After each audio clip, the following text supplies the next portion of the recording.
Assalamualaikum warahmatullahi wabarakatuh. Kami dari kelompok 4 dengan autor Yoga Ilham Prasetyo, Fahmi Yusuf Fadilah, Syahrini Revita Puri, dan Armila Zahra Mumtaz akan mempresentasikan hasil proyek kelompok kami dengan judul menentukan kepadatan trafik dengan XGBus. Yang pertama ada abstrak. Kemacetan lalu lintas di kota besar menjadi tantangan serius yang membutuhkan solusi berbasis data untuk mendukung pengelolaan dan perencanaan infrastruktur transportasi. Penelitian ini mengeksplorasi penggunaan algoritma XGBus dalam memprediksi volume kendaraan berdasarkan data lalu lintas historis. Proses penelitian mencakup pengumpulan data, transformasi fitur, serta pelatihan model prediktif menggunakan berbagai variabel seperti lokasi geografis, kecepatan kendaraan, proporsi kendaraan komersial, volume puncak, dan kategori jalan. Model yang dihasilkan dievaluasi dengan metrik MAE atau Mean Absolute Error dan R-squared untuk mengukur akurasi. Hasil menunjukkan bahwa XGBus mampu memberikan prediksi yang akurat dengan nilai error rata-rata yang rendah dan korelasi kuat antara data aktual dan prediksi. Temuan ini mengindikasikan potensi besar algoritma XGBus dalam mendukung pengelolaan lalu lintas berbasis data untuk meningkatkan efisiensi sistem transportasi. Kemudian ada pendahuluan. Kemacetan lalu lintas di kota besar menjadi masalah serius yang menghambat mobilitas, meningkatkan emisi, dan menurunkan kualitas hidup.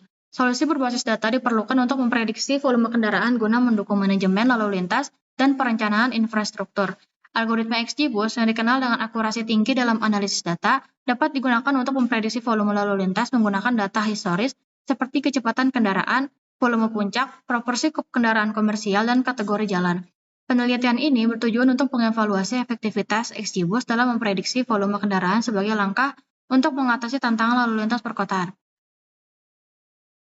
Baik, di sini ada beberapa data ya.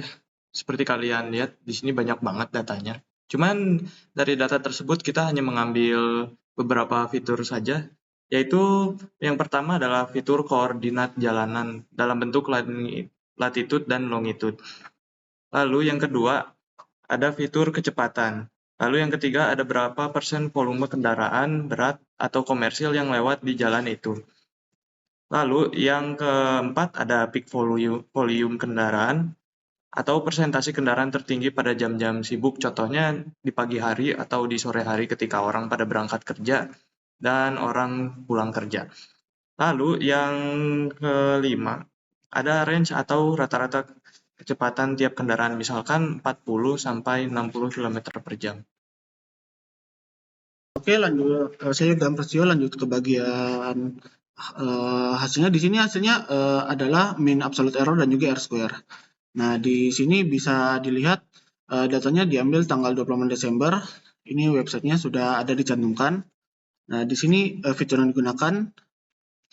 Lalu di sini kita menggunakan model XGBus, jumlah pohon, learning rate-nya, depth-nya, dan juga subsample-nya kita gunakan 80% sebagai data training dan 20% sebagai data untuk tes. Ini debug karena ada satu anomali yang datanya kebesaran jadi satu dihapus. Nah, di sini feature importance-nya yang jadinya diambil, di sini latitude dan longitude yang paling besar value-nya, jadi ini digunakan. Nah, di sini trainingnya, ini hasil trainingnya. Di sini base R score-nya itu 0,43, jadi bisa dibilang nggak jelek dan juga nggak bagus, standar. Seperti itu. Lalu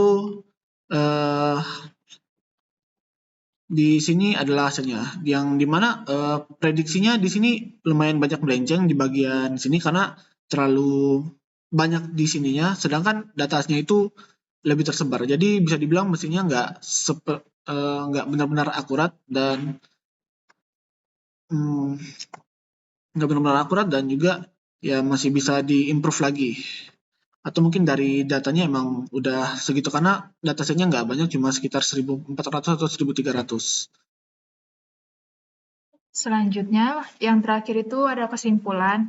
Nah, dari hasil penelitian ini, XGBus terbukti cukup efektif untuk memprediksi volume kendaraan dengan data seperti lokasi, kecepatan, jumlah kendaraan komersial, volume puncak, dan kategori jalan. Model ini juga dapat membantu untuk memanajemen sebuah lalu lintas dan dapat juga memprediksi perencanaan infrastruktur transformasi agar lebih tepat sasaran.